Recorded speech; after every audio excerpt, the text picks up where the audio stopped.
ilk bor sevimli ovoz ko'rsatuvida ishtirok etgansiz, to'g'rimi? Sevimli ovozgacha o'sha rostdan ham hech qanaqa loyihalarga ham bormaganman, hech qanaqa ko'rsatuvlarda yoki umuman televideniya bilan umuman ish bog'lab turadigan hech qanaqa bir manba yo'q edi. Eshitishim bilan bittada bildim bu men uchun ekanligini.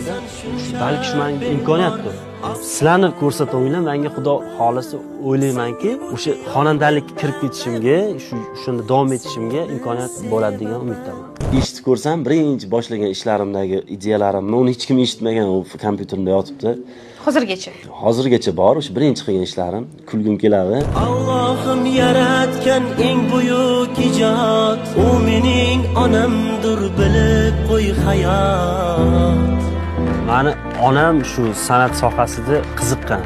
Ular ham ashulachi bo'lish niyatlari bo'lgan, lekin ularda shu o'xshamagan. Oilaviy sharoitlar, ashulani juda ham yaxshi ko'radi, ularning ovozlari juda ham yaxshi.